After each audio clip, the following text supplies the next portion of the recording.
Petro Oleshchuk, political scientist, is joining our broadcast. Petro, hello, it's good to see you. Thank you for making time for us. Hello.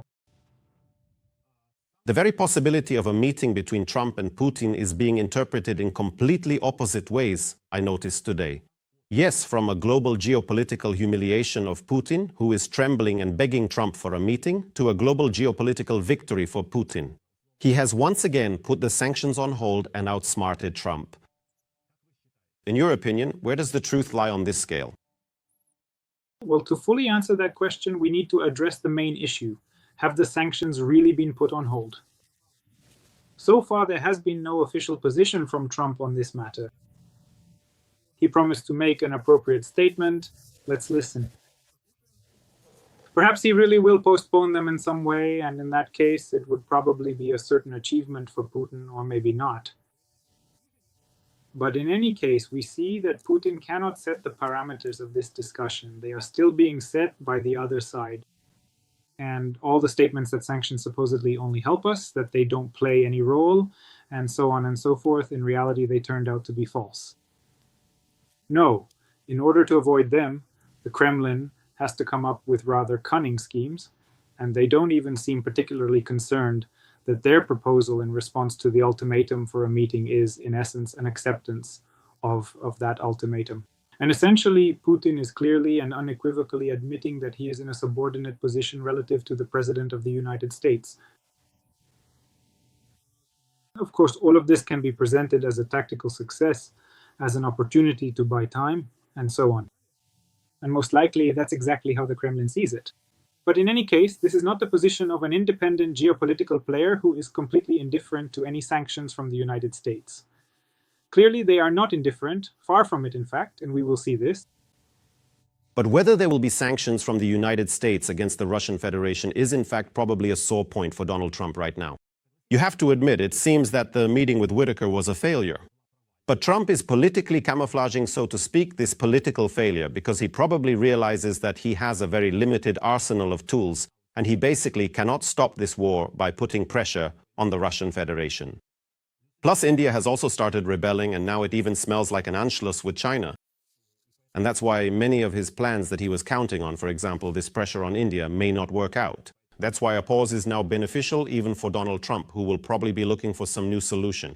Am I right or not? I don't completely agree with that perspective because it's still genuinely hard for me to truly imagine India ever having any truly significant, extensive, or far-reaching ties and connections with China, considering the complex historical context and ongoing geopolitical realities that have shaped their relationship over many decades. Well, simply because India and China have long been longtime antagonists, that's clear. But Trump also isn't showing himself to be a reliable partner right now.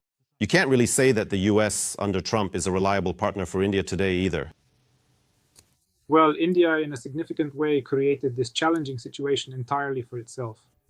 That is, it did so by meticulously building, thanks to Russia's full-scale and unprovoked aggression against Ukraine, a substantial and integral part of its national economy, around the crucial process of buying and then refining and processing inexpensive Russian oil, which could subsequently be sold to those very same European nations, and in doing so, allow India to make a considerable amount of good money from this lucrative arrangement. And essentially, in this rather complex and self-inflicted situation, they truly have no one else to genuinely blame but their own strategic decisions and actions. And the fact that the United States has finally raised this issue and is trying to do something about it is the right thing to do. And it's an absolutely correct and logical approach. So the fact that they targeted India specifically is also absolutely logical, because in the case of India, India has no serious geopolitical interests in its relations with Russia. It's purely business, purely an opportunity to make money, because in the case of China, it's all about geopolitics, of course, supplemented by economics as well, but geopolitical interests are still very important. In the case of India, there is no geopolitics involved. It's purely an opportunity to earn money. And if somehow India can be convinced that there is a serious intention to hinder the supply of Russian oil to India, then India will, one way or another, make some compromises with the United States. Perhaps not to completely stop importing Russian oil, but maybe to limit it in some way. But in any case, it will be possible to reach some kind of compromise solution, and this solution will allow for truly significant pressure to be exerted on Russia and on Putin. So I fully approve of the approach the Trump administration is taking toward India. And I think that India will, in any case, come to an agreement with the United States. It's just that now we can expect a period of negotiations, mutual accusations, very loud statements, and everything that comes with it. But one way or another, I think they will reach an agreement because India is surrounded by such wonderful neighbors as Pakistan and China. And in any case, cooperation with the US is quite logical and moreover economically justified. It is the United States that is the main economic partner. So here I think Let's hope so, yes. The Trump administration, and in principle, that's the right approach. But the executive order that Trump signed regarding tariffs that concern India, it potentially affects not only India. It states that in general it can apply to all countries that purchase Russian oil. And obviously, And he signed it yesterday, most likely after Vitkov from the American embassy in Moscow called him and reported on the meeting. That's also very important, right? All right. Yesterday, Russia and Ushakov looked confused, wouldn't you agree, after that meeting? Putin didn't appear on camera at all. Today, though, he got all fired up and started talking about the meeting, supposedly in the United Arab Emirates, as he dreams, or in Saudi Arabia. And yesterday, Ushakov very cautiously said that they would wait for information to be passed from Vitkov to Trump, so they wouldn't comment on anything. But today they started both commenting and spreading a lot of information through various media outlets. For example, the Polish outlet Onet wrote that Ukraine and Russia will soon reach a ceasefire. And it says there that Ukrainian territories will be handed over to the Russian Federation for 49 or even 99 years. Just a few minutes ago, the advisor to the president of Ukraine, Dmytro Litvin, denied this information and said that this was not discussed during the phone conversation between Trump and the president of Ukraine, Volodymyr Zelensky. But what truly stands out is Rubio's speech yesterday, where he did indeed say that territorial issues would specifically be raised and that they would be quite unpleasant for both sides involved. In your opinion, was there actually any such proposal made by Vitkov to Putin or not? Well, what kind of proposal was made? I think the proposal was quite simple and it has been voiced many times by everyone. A ceasefire, an unconditional ceasefire. An unconditional ceasefire fundamentally signifies that as a direct and immediate consequence of the cessation of hostilities, each opposing side retains and effectively controls the specific territories that, in essence, ultimately come to be under its complete military control and operational command at that precise moment in time. And that's kind of obvious. That's just an obvious fact. If we're talking about an unconditional ceasefire, after that, some kind of diplomatic negotiations about a final settlement begin, and they can go on for a long time. And here the question arises about what will happen with the sanctions.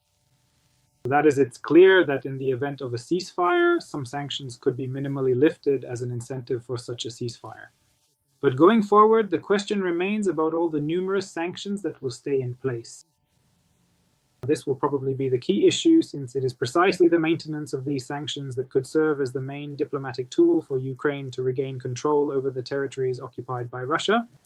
But in any case, I don't think that right now, in particular, Vitkov has gone that far with all these questions. Most likely what was being discussed was an unconditional ceasefire here and now. Putin is trying to delay all of this by means of a meeting. And the White House is supposedly preparing for it, but a nuance has emerged. Trump is willing to meet with Putin only on the condition that, as I understand it, he first holds talks with Zelensky. A White House representative stated this in a comment to the New York police. All right, then the possibility of a meeting between Trump and Putin. In your opinion, how realistic is it, especially in the coming days, literally within a week, as Donald Trump mentioned just yesterday? Will Putin agree to meet with Zelensky? If the United States truly insists that a meeting between Trump and Putin be preceded by a meeting between Putin and Zelensky, then it is most likely that this meeting will not take place at all. I think that's not hard to predict because that's not what Putin wants. Putin wants to buy time to tell Trump something. And perhaps I can even suggest that this whole idea about the territorial issue was thrown in by the Russians solely for the purpose of buying time. In other words, they're being told they ceasefire unconditionally or there will be sanctions. They respond, well, yes, we don't mind. But first, we need to discuss the most important issue, the territorial one.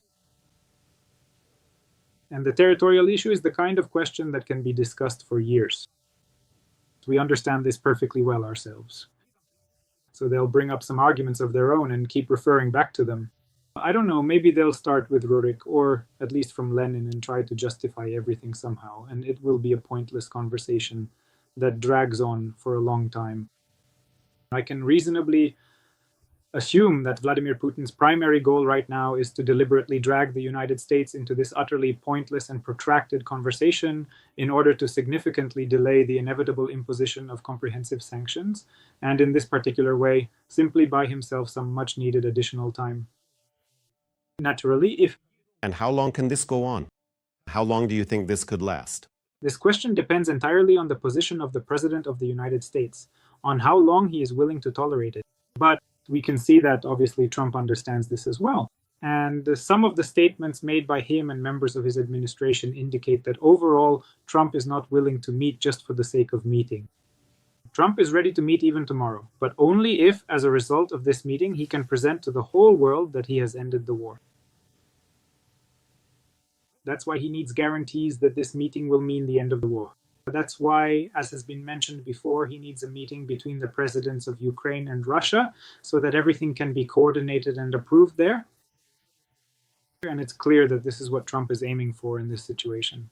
In other words, he doesn't want to trade his authority just so that Putin can buy more time. He needs some kind of result that he can present, thereby boosting his own authority. That's really all that Trump seriously cares about in this situation. But Putin doesn't need that. Putin doesn't want a resolution. He wants to buy time. That's why now we're seeing these kinds of cunning diplomatic games begin. Like, let's have a meeting and then we'll meet with Zelensky later once the appropriate documents have been prepared and so on. So what we're seeing is a kind of diplomatic ping pong where the arguments about this very meeting are being tossed back and forth between the sides, each trying to trap the other in a sort of snare. But honestly, it's hard to believe that a meeting between Putin and Trump could actually lead to anything, at least in terms of ending the fighting, right? Because, let's be honest, China won't be at that negotiating table. And without China, as many experts claim, and you'd probably agree as well, it's unlikely that Russia will be able to bring this war to a conclusion. Moreover, today, The Telegraph also reported that, for China, under no circumstances is it beneficial for this war to end right now. China needs this war to continue until 2027, so that by then the United States, worn out and exhausted, will be less willing to intervene on Taiwan's behalf when Beijing moves to seize it.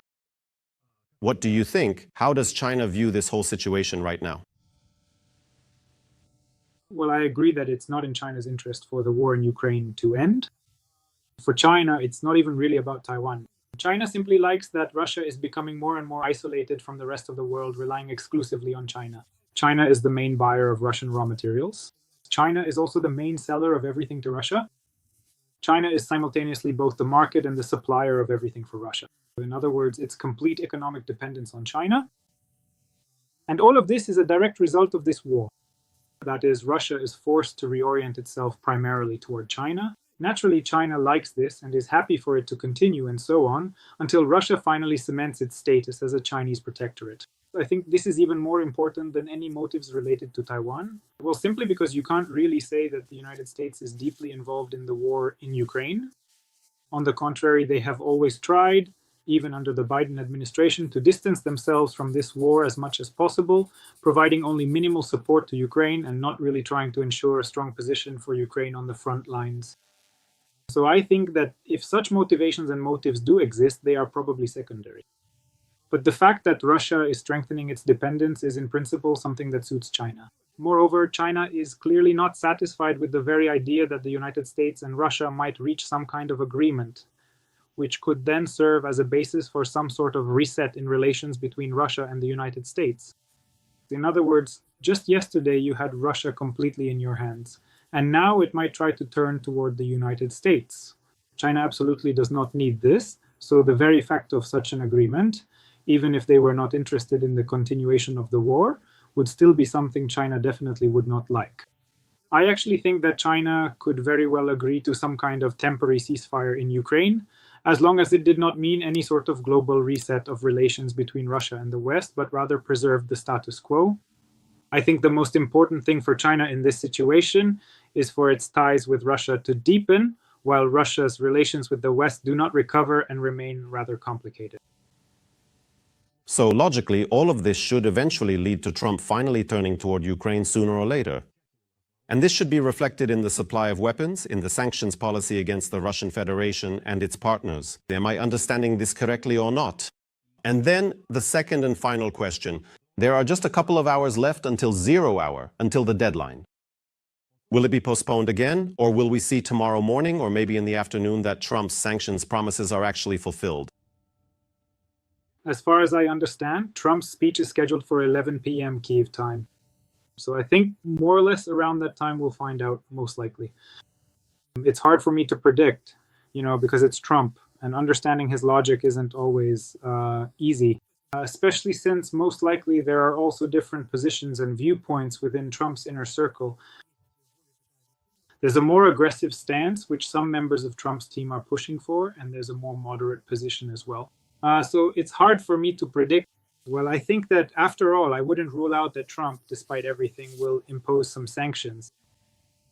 And that would be the right and logical thing to do. Moreover, sanctions, for example, tariffs against India, are imposed with the possibility of being lifted if, say, some kind of agreement is reached. And in such a case, for instance, these sanctions against Russia would again serve as a motivating factor to put pressure on Russia. But it's difficult to predict anything here. Regarding Trump's potential shift, we need to understand that Trump and his team have fundamentally different approaches and positions on many issues compared to, for example, Biden's team.